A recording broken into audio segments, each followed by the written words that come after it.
Right. Hey folks, welcome. It's the Brewgooders again on Comics Cast with another show with comic creators chatting about their work.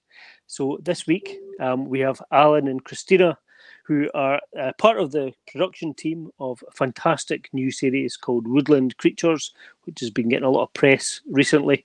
So we're going to be talking to them just now. Oh, yes. Awesome. Welcome, folks. Welcome, Cristina and Allan, to the show. Thank you very much. Thank you for having us. You're very welcome. It isn't actually the first time you've appeared on the Brewgooders podcast, because we did a little recording with you in a very echoey room in Edinburgh. Was it last year, 2019? Yeah.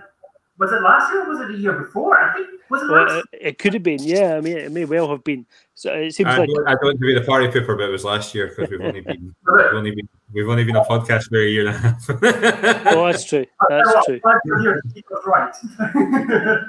It just feels like we've been doing it forever.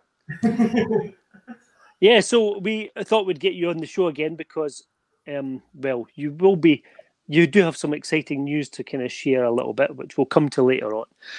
But for those of us joining us on today's show, either in person or following the recording later on, can you tell us a little bit about your comic book series, Woodland Creatures?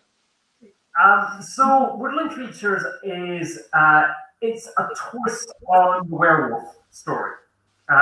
We all know werewolves as being the typical person turning into a wolf on the full moon and all of that nonsense, basically. And we wanted to turn that on its head. So what we've got a person with a wolf soulmate, and they will be able to mentally transfer their consciousness into the body of the wolf and take control of the wolf anytime they like by doing that. And our story is kind of based around two key characters. We've got Callie, who is being shown on screen now. Very glamorous, and as you can see, maybe not the lovely, peaceful-looking lady. Callie is very much of the opinion that werewolves are the higher beings, and mankind is really only good for hunting. And she does that a lot, by the way. Yeah, you see a lot of that. Alongside her, you've got Christopher. Now, Christopher is a couple of years older than her. He's a little bit more mature than Callie. He's come out of the US Army and he is suffering from PTSD. Now, our story is very much how do these two deal with their own individual problems, but how do they deal with the problems of these two big characters being put together?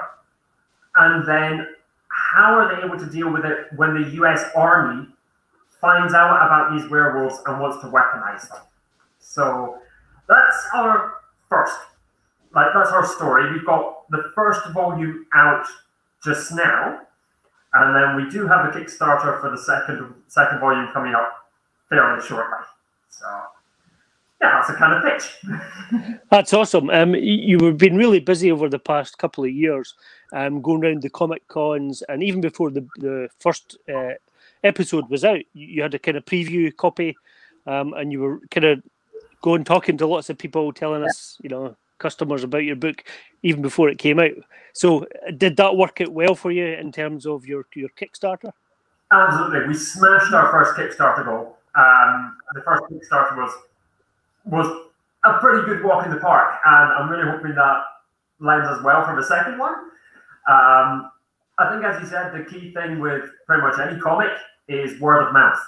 And so there's only so much promotion that you can do online. The best thing is getting out there and talking to the people, and that's really what we were doing at Comic-Cons. As you mentioned, even before, we had a little 10-page preview to give people a bit of a taster, and we still have that available at Comic-Cons. So hopefully when the Comic-Con season starts up again, people will be able to just get a wee taster alongside the full first volume.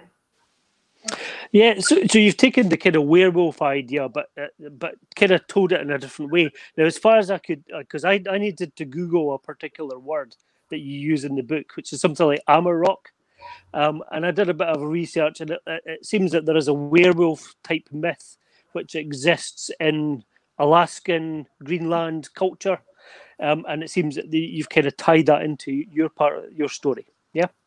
Yeah. I mean, I think for where that came from and this idea, I think the best person to talk to would be Cristina. I mean, you're the writer, so perhaps you could talk about where it came from. Well, yeah, the word Amarok is just pretty much like a wolf spirit from the thing it was the Inuit mythology. So it's just meant to be the spirit of a wolf. Suppose depending on the version, it's like better or bad or whatever. But I just took pretty much the idea of a wolf spirit and then linked that to the wolves of my comic. That is like they are separate entities, as I have said. So they are just wolves, bigger than usual, so maybe like dire wolves, but they are linked, soul linked and mentally linked to the lycanthropes. So I just took the mythology of the spirit wolf and added it to the actual real wolves for my story. That's pretty much. Yeah, it's a totally different take on it. Not what I expected from having read the kind of, the short introduction. I thought it was going to be a kind of traditional kind of werewolf mythology, but it wasn't, and that took me by surprise. And reading the book, it made me want to find out a bit more, and that's why I went and kind of looked up the term and stuff, and read into what it was about, which I guess probably a lot of people maybe did, and I think that's probably a good thing. Yeah. So you kind of pulled the rug from under the reader's feet and threw them into something that they weren't expecting. Also, werewolves aren't kind of well known in the universe that you've created. They're a kind of another race in effect. Yeah. But it seems that the military and some of the governments of the world do know about them. And that's kind of where the story goes, about them kind of turning them into soldiers or weapons. Yeah, I think one thing which we've always been very keen on, and in pretty much every book, because Cristina also writes novels as well, and in every novel that she writes, the idea is to create a world which we can identify with. So it is our world, but with just one or two little tweaks. So this one, with all respect, you could actually imagine that if there was lycanthropes and analogs running around, the governments maybe don't want people to know about that, because you could imagine the fear that a general populace would have about that. So you could actually imagine the government saying, okay, let's keep this hush. And it's something which is very realistic, while at the same time still straying into the fantasy realm. One question that kind of sprung to mind for me when I was reading it was, if lycanthropes exist in this world, are there other races as well? Well, there we go. That's up to you.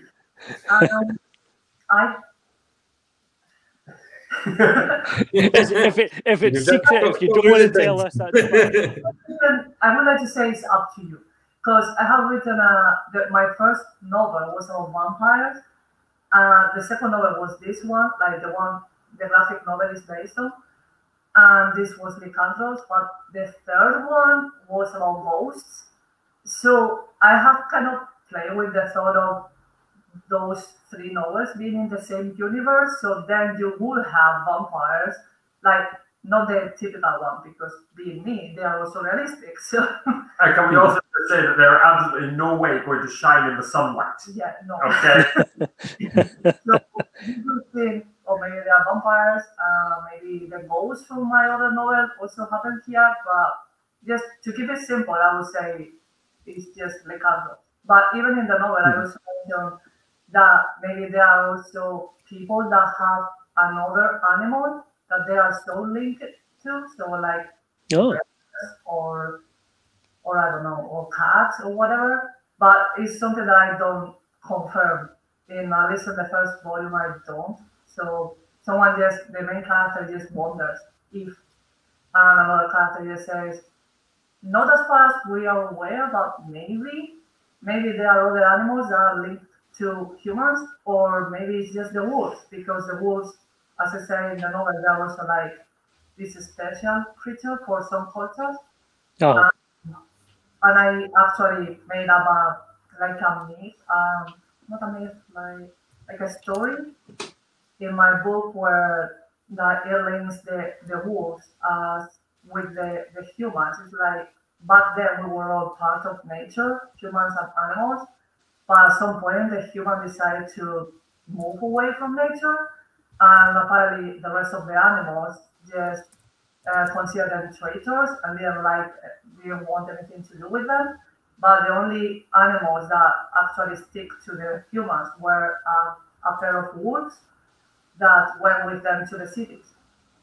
Then you could just link that to the dogs and the origin of dogs and all that. So if you go by that, then the wolves are just special, and that's it, only lycanthropes.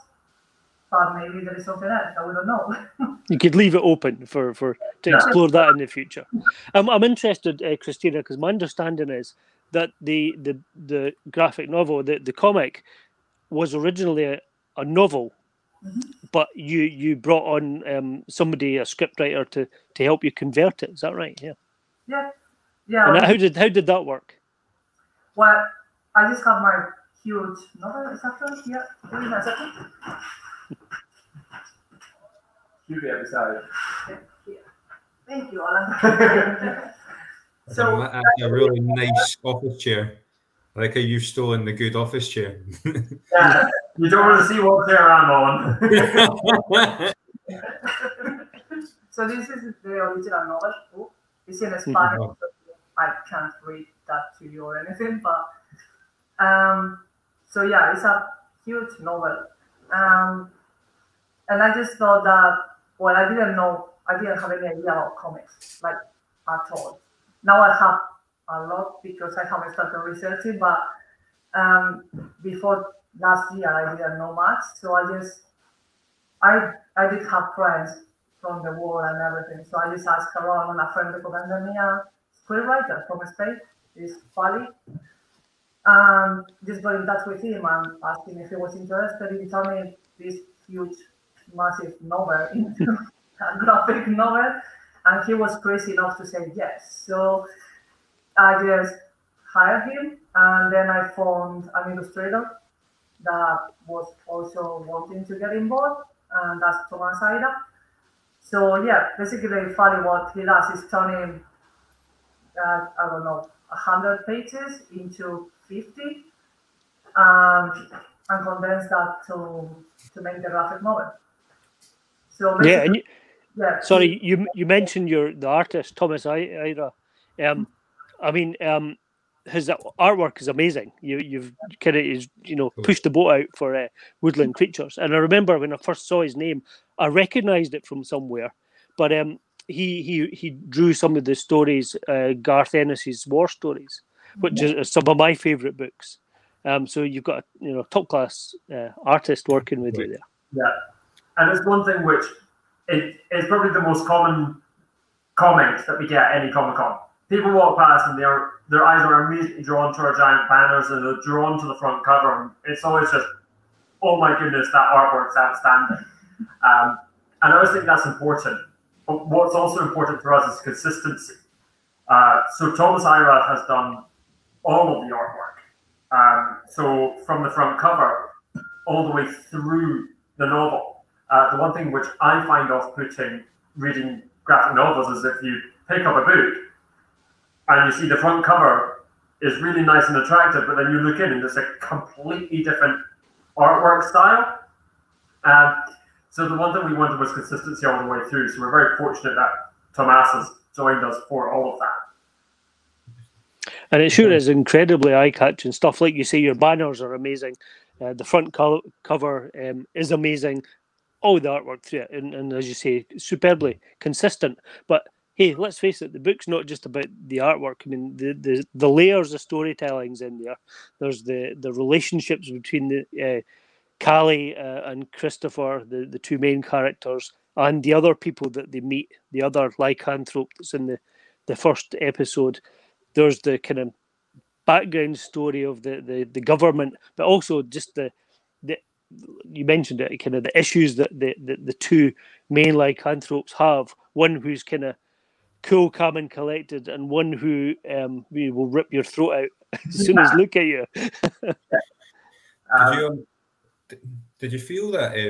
Well, I'm quite interested. I interviewed Joshua Howell earlier in the year, who has a novel called The Fierce Are Fading, and he had his novel turned into a comic book, and we talked at length about how whether the feel of his novel was captured. It was captured in the feel of the because when he was originally writing a novel, it was all in here, and then he had to rely on the skills of other team members to bring his vision to life. Do you feel like Thomas did that? Is it when it landed on your lap? Was it what you envisioned it was? Yeah, but it's quite strange because certainly when I first saw the images that Thomas had done, particularly for Callie, it wasn't at all what I envisioned. It was not the Callie who I had in my head, but at the same time, it was. It was Callie. Without a doubt, everything about her was how it worked. It just wasn't how I had personally envisioned her. But the joys of Cristina being, dare we say, the kind of overseer of the product means that if there's anything which she's not happy with and feels isn't quite working in line with her original idea, we're able to speak to Thomas and speak to Fally and say, okay, can we maybe tweak it this way so that we get a little bit more of this idea coming through? I see, and Cristina, the book is also available in your native language as well, of Spanish. Was that something you always planned to do? Was it what you planned? Oh, yeah. Well, it was originally the idea. I published it in Spanish first, like the actual novel. Then I also wanted to publish it in English. But I mean, I know some English, but not to the level of, not in a professional way to translate it well enough. I don't know. So I actually translated the novel into English, the full paperback, just because I wanted him to read it.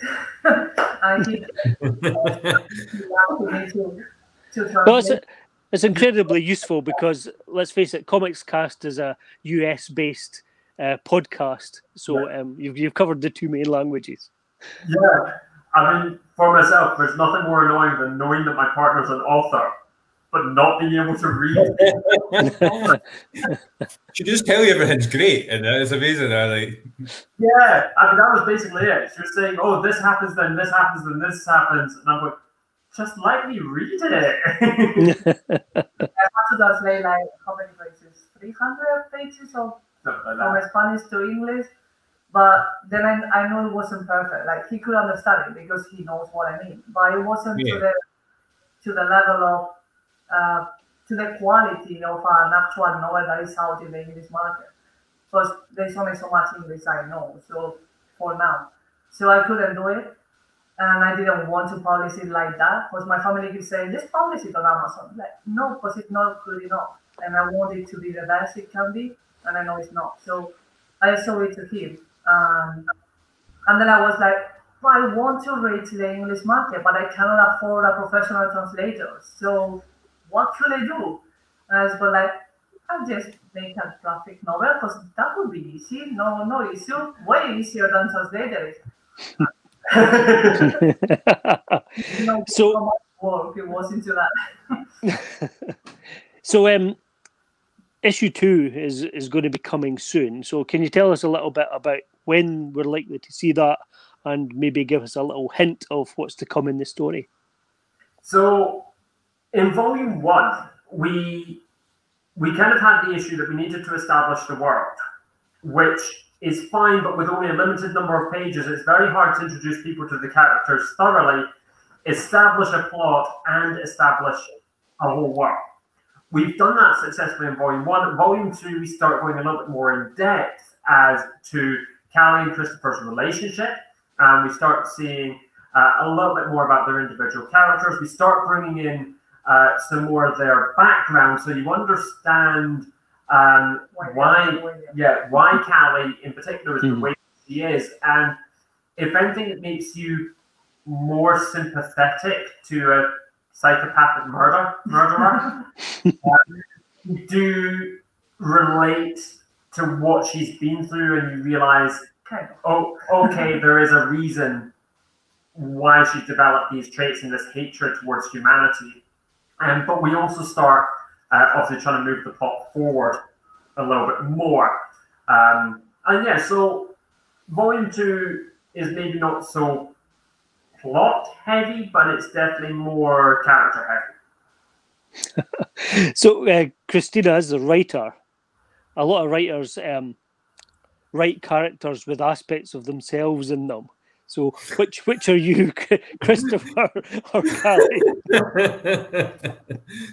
If I tell you, I have to kill you. So Okay, that answers the question, I guess. No, but yeah, I think with me, my characters, pretty much most of them, I would say all, but not all, because I have another person that is a total psychopath, and I don't identify with him that much. but I think pretty much I have. No, there's a code over there. So. I got a bit of Callie, and I got a bit of Christopher as well. So I think, I would probably the other way around. Callie has a bit of me, Christopher also has a bit of me. But other characters, I think mainly the two of them I can relate more to. Like, I am not so. I always say that Callie is the way I would be if I wasn't so shy and I wasn't so worried about what other people are going to think about me. So, kind of, if I could go around not giving any shit about anything, like Callie. Yeah. There's one now become quite famous scene in the comic. Every reviewer we've shown it to has loved it, and it's a bit where Callie is walking down the street and she bumps into this girl in a pristine white top. And yeah, you know where I'm going with this one. And upon receiving a little bit of abuse, Callie's reaction is not to just shrug it off. She picks up this girl and puts her in a bin. And I think Chrissy and I have always joked that that's kind of how we think Chrissy would be if you knew you could get away with it. Right. Well, I have met you many times at Comic Cons over the last year. I'm going to be a bit more wary, perhaps, in future. Okay, it's going to be fine. So, when are we going to expect the Kickstarter for the next volume? 1st of September is our current launch date, so keep an eye on that. We will be very active on our Facebook and our Instagram in the run-up to the launch of that, but also throughout the entire Kickstarter campaign. We're also going to be incredibly active to try to get as much word out. So, yeah, that's great. That's so good to hear. And speaking of your social media, you have been posting some exciting looking news on your social media accounts lately. Tell us a little bit about that, or what you can. So, we can't say a lot. We really can't say a lot for obvious reasons, but we can say that we have had some interest from a producer to take Woodland Creatures forward to other areas. Yeah. Other areas, let's say. That's our Yeah, that's exciting. That is exciting. Yeah. That's kind of a dream of a lot of writers. Let's say. Absolutely. So, fingers crossed for you. Yeah, I mean, it really is a dream, and I think when negotiations started, this was a kind of thing. It was a pinch me moment. It's like, is this actually happening? So yeah, exciting things. But any further information that we have, obviously the followers on Instagram and on Facebook, they're going to be the first people to know. Anybody who does sign up for the Kickstarter campaign, obviously we'll be keeping everybody up to date very closely. That's incredible. So yeah, when your Kickstarter campaign does start, of course, we'll be sharing it again and making sure that all the viewers of our podcast know about Volume 2 is coming out. And we look forward to hearing more about that, the story, and any more exciting news that you might have to share with us in the near future. Yeah. And of course, we also look forward to seeing you at Comic Cons in the future. Yes, when we're finally able to get back to Comic Cons, it's going to be a joy. Are you missing them? Are you missing the fact because you guys, I've seen you at just about every Comic Con I've been to, and I don't go to as many Comic Cons as Colin, or at the moment, but whenever I go to a Comic Con, you guys are there. Yeah, so, it doesn't matter. It doesn't matter if you just are. Are you missing that? Oh yeah, massively. In fact, not gonna lie, lockdown came at probably the worst possible year because we'd actually just expanded our reach. So we normally attended Showmasters, London Film and Comic Con. But this year we were expanding out. We were planning on going to the Lakes Comic Con, and we were going to Portsmouth Comic Con, and we had all of these things booked and planned to get to. And now that's all been scuppered. So, yeah, I think the main thing I'm missing about Comic Cons is meeting up with all the friends. Meeting up with the other creators and the people who we would see pretty much sometimes every month throughout the summer, and now realizing it's going to be at least another 6-8 months until we see everybody again. It's really quite weird. It's amazing community amongst independent comic creators, isn't it? Because we do see each other quite regularly at Comic Cons. You get to know each other. You go for a drink afterwards or whatever. Look after each other's tables while you go in a toilet break. It's a lovely community to be part of, and I'm missing it too, I have to say. Yeah, it is a community that Colin speaks really highly of, and he does speak of you guys as part of that that community. That's to say, I got my first book out in mid-April, and I'm itching to do a con just because you guys make it all come across. Everybody we interview is like, yeah, we're missing cons. Cons are amazing. Yeah, as I said, it is weird that you have this family who you kind of almost take for granted, because if you've been on the comic scene, as I said, you see them pretty much every month, and you know that you'll see them again next year once the season restarts and everything. This year's been a bit of a shock because, I mean, we've got friends down in London who, the next time that we see them is going to be summer next year, because that's the next con that we're going to meet up with them at, and it's just, it's really weird. That's it. And it's not necessarily the same, but that's Joe, who is the administrator, head honcho of Comics Cast, is just saying they're running Comics Cast are running a digital Comic Con this weekend. Yeah, as I've fired up on the screen, he wants you to sneak onto that. So I'll send you his details after the show. That'd be amazing. Cool. So.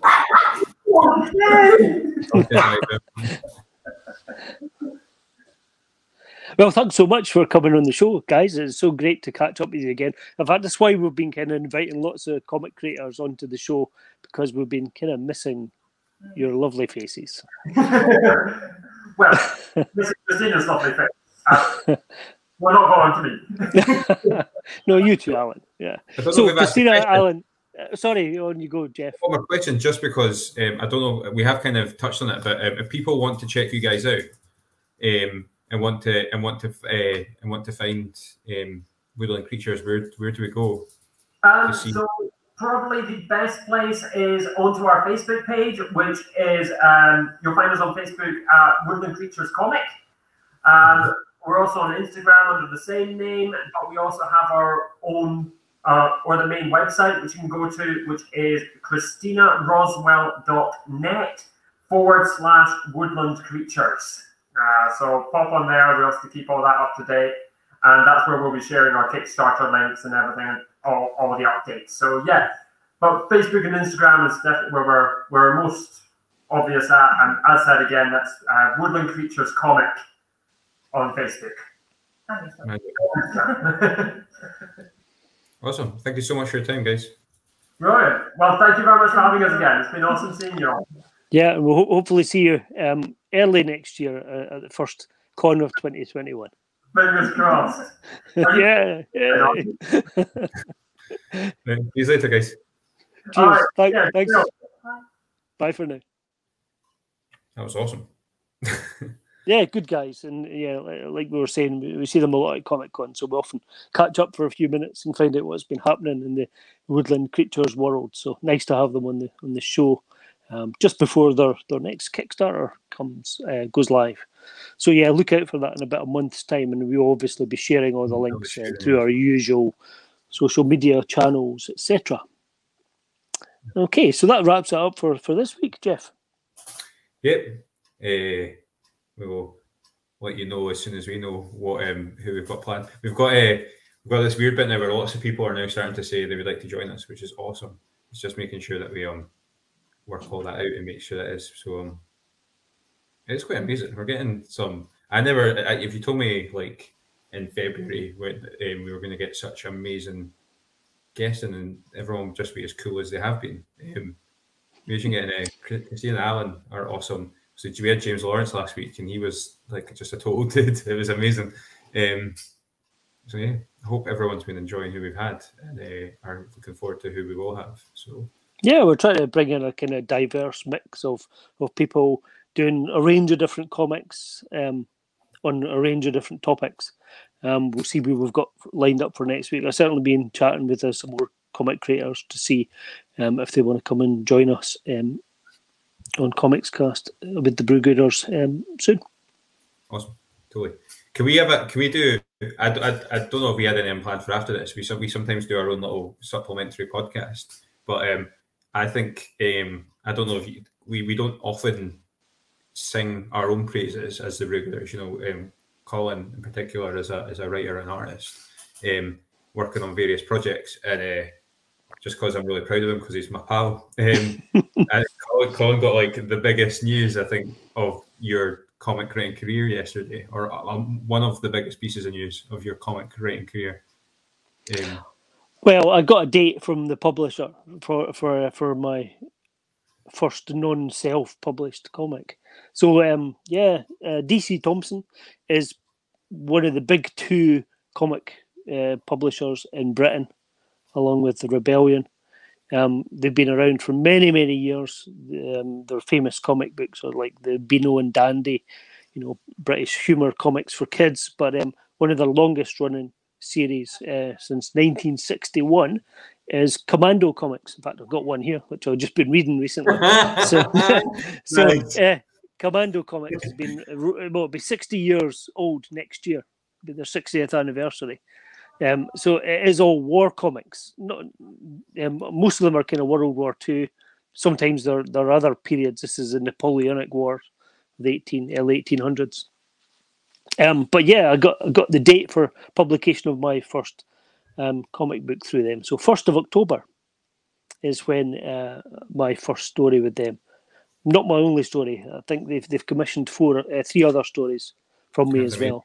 So I don't know when they'll be out, but I got to see some of the artwork. I got to see the cover this week by fantastic Manuel Bennett, who actually did the cover and interior artwork on this one too. So kind of really lovely stuff if you're watching in video rather than just audio.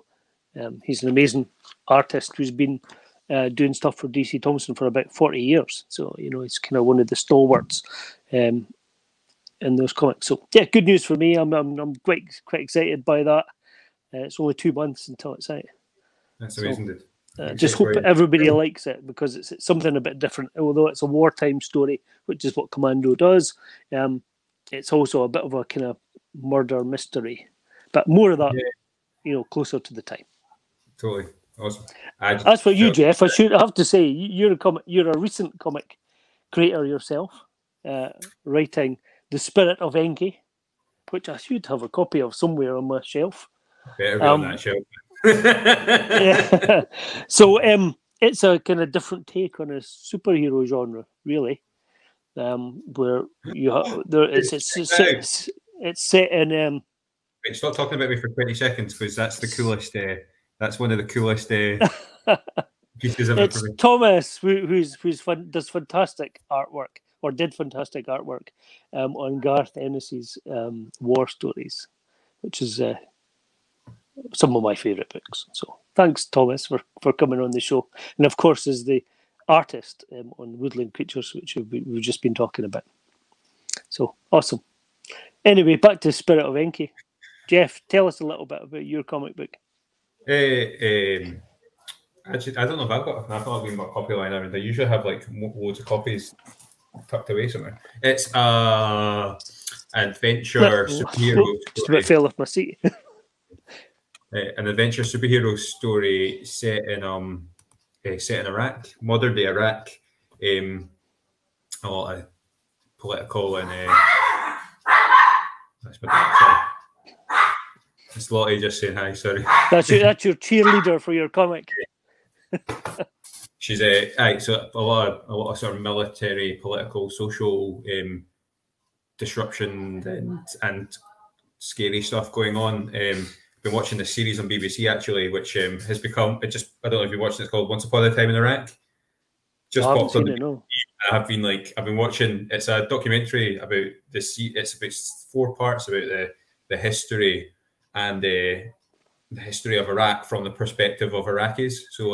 So as you can imagine, I've been sitting there with a notebook watching the series. So yeah, it's about an archaeological dig in an area of Iraq that used to be part of the old Mesopotamian, Babylonian world.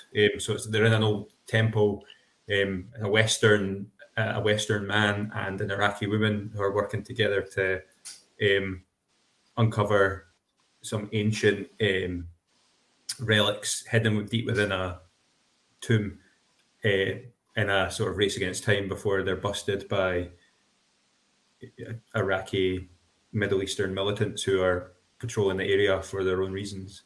And there's like superheroes and fighting and cool stuff. One about Indiana Jones that that I thought was a bit stupid at the time, but I wanted to put it in there. And I actually had somebody email me back today saying, "Just read the comic. I really enjoyed it, and yes, I've seen Raiders." So yeah, that's a bit of a running joke, and I'm hoping it's going to make a reappearance in episode 2. I did have a little look at your script, and I was disappointed not to see a Raiders unless I'd completely blanked it. It's I think as I say, the first 10 pages are now with an artist for issue 2. Not an artist, the artist, my artist, Jordan JC, is now with it, and I did think about that. Also off the back of your comments as well, you're the second person today to back that kind of theory up, that there probably needs to be a recurring joke. So I might revise the next 20 pages and see. I was like, there is a few in there. I don't know. I'm a big fan of Marvel. Big fan of comic book movies. Big fan of comics that have that sort of wee bit of nonsense going through it. I particularly find I find media, particularly comic books and comic book movies, really I find them that they're at their most interesting when certain characters within the happenings. So, for example, one of my protagonists, Clyde Barrett, he's pretty much in over his head. He's there. You'll find out why he's there. But he's a Westerner in the middle of war-torn Iraq, and I think crazy stuff's happening all around him, and it's just him trying to kind of make sense of what's going on. And if anyone that's seen the Marvel movies, that's quite a common thread when there's all this crazy stuff going on. There's often relatively normal people just trying to make sense of like the bizarreness around them. So I'm hoping that kind of comes across the way it does. But I'm looking forward to seeing the next episode. Yeah. Awesome. So what have you been reading this week, Jeff? Any comics you've picked up recently? Or?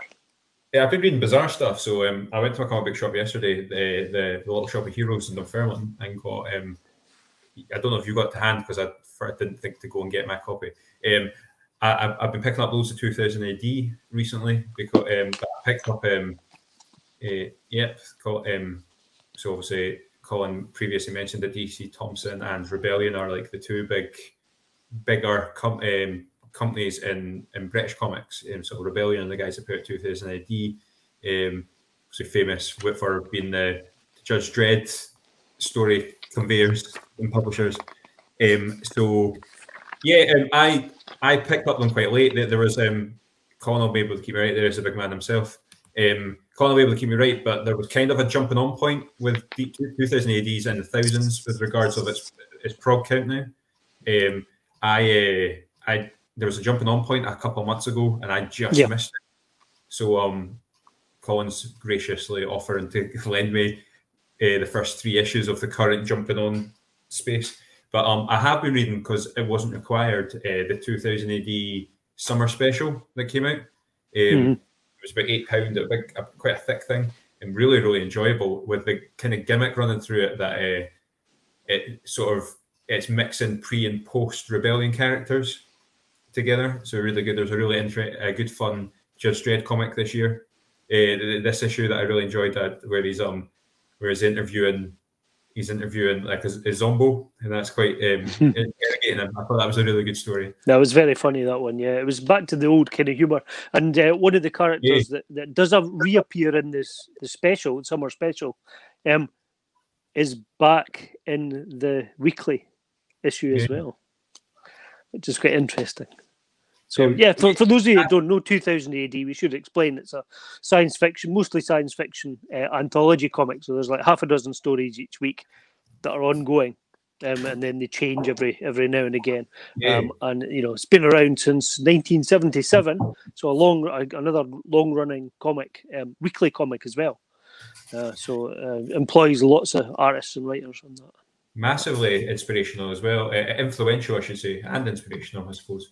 Massively influential, and is a mate. I think you can pretty much they could probably boast in that huge legacy that they have. They've given many sort of mainstays, particularly British comic writers and artists, they've given them their first big break with regards to.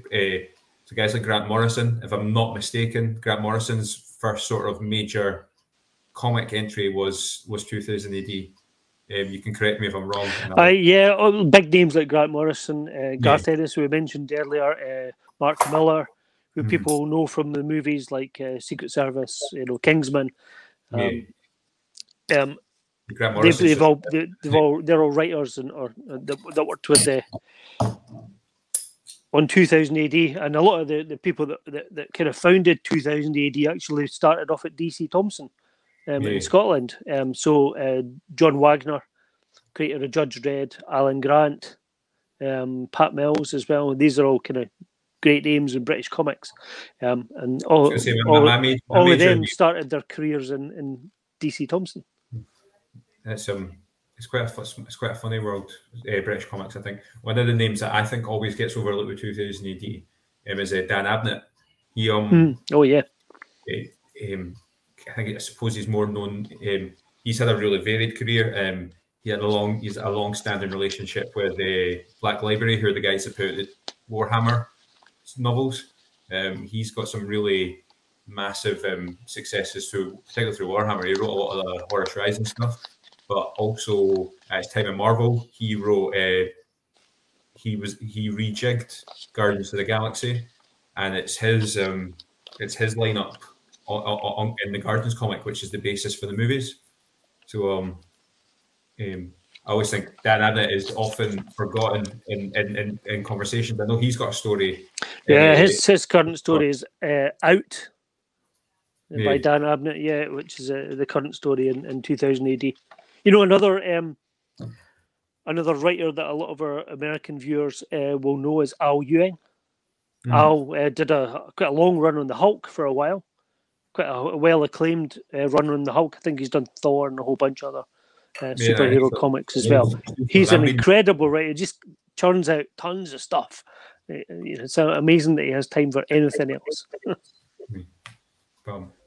2000 AD, I believe they have an app for. I don't know how. We might be like selling something that is really well established in the US. I don't know what US availability of 2000 AD is, but I do know that the app, I think, is available internationally, and it's great.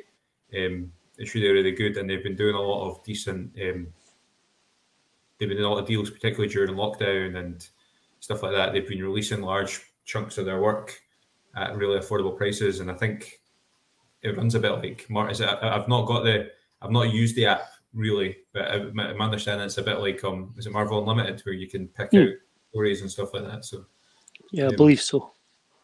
Anything else you've been reading, Jeff? What else have we reading? I've been reading Fortune Times recently. You read the Fortune Times? Really? Not for a long time, no. My next door neighbour loves it, so he gives me them when he's finished with them, and they're amazing. So anyone that doesn't know what Fortune Times is, it's a magazine about conspiracy theories, and it's hilarious. I'm sure some of it is more believable than actually what's happening in the real world at the moment. There is some crazy stuff in there. Like, I didn't know about the Mandela effect. I didn't know about that. Oh yeah. Mm-hmm. So I've heard of that. Yeah, that was interesting. I don't know. It's written quite funnily, so I've not quite bought into it yet. So I've not I don't know how serious you're supposed to take what's written in it. How much of it is actually supposed to be passing for serious journalism? But it's very interesting to read. And the other thing that I want to kind of mention I've been reading is I picked up about 2 years ago. I was reading Justice League Dark, and they did a crossover event called The Witch Hour, which crossed over Wonder Woman. And I never bought Wonder Woman. I want to see Wonder Woman 54. I never got it, and it's really hard to get a hold of just now. I've been to comic cons and I've always looked for it, and it's one of those comics that when you're going through individual comic shop stuff in the drawer, it's like Wonder Woman 53, and then it goes up to like 56, and you miss 54 and 55 because I hope I've got those numbers right. But my point being, those tie-in issues to the Witching Hour event were really difficult to get, and I was annoyingly at the time I was being quite grumpy, and I actually cancelled my Justice League Dark ongoing subscription with my comic shop because I was like, well, if I don't have the tie-ins, then what's the point in trying to follow the thing? I'm regretting that now, and I'm spending quite a lot of time on eBay and Amazon trying to catch up with Justice League Dark, which is now in because it's been the current Justice League Dark series for DC, I think, is one of their bigger sellers, and it's doing really well, and it's well thought of in terms of storyline and tone and theme. But this Witching Hour event has finally been released as a trade paperback very recently, so I've got my copy of that. So I'm reading through my old. I'm catching up again. I've gone back to the start to make sure that I'm not forgetting anything and I'm not missing anything before I read the graphic novel, which I'm quite excited about. How about yourself? What are you reading? Well, I actually read this book here, which you gave me, Bingo Love. So it was quite interesting because in the last couple of weeks I've seen quite a bit of chat amongst comic creators about the sort of underappreciation of romance, or the romance genres in graphic novels. So it was good to read this one, Bingo Love. It's about a couple of young women in America who discover a love for each other early on in their lives, but get split up, but then rekindle that love in their elder years, which is a really lovely story. Not something I expected, to enjoy quite so much. Really awesome story. So Bingo Love, is this Image that publishes this one? Yeah, I'd highly recommend that one. It was really good. And then completely on the opposite end of the scale of what comics can be about. This one I picked up recently, Simon Says. Again, this is an Image. And this is an incredible story about Nazi hunters just after World War II. Kind of based on truth, but fictionalized quite a lot. It's kind of described as sort of 007 James Bond Nazi hunting. It's really quite a harrowing tale about somebody who was a victim of the Nazis and hunts down this kind of group of Nazis who have kind of managed to not just survive but thrive after World War II, and kind of go under the radar and assume positions of authority in in Germany as it stands, post World War II, and he goes after them along with a small team. It's really quite a good, interesting story. So that's one I've been reading this last week as well. So massively different ends of a spectrum, though. That's well, amazing. that's the beauty of comics, isn't it? I mean, it's like movies, it's like TV shows. There's a huge diverse spectrum of what you can pick up, read, watch, etc. And you won't like everything, but sometimes you'll surprise yourself by watching something. Like, what I didn't expect to like was the Eurovision movie that's on Netflix just now. You're again about the third person this week to tell me that it's great. It seems to be. Watch it. Just go put it on now. I don't know. I'm actually watching the Umbrella Academy for the first time because I'm so 2019. Because it's because it's out again, isn't it? The next series starts soon.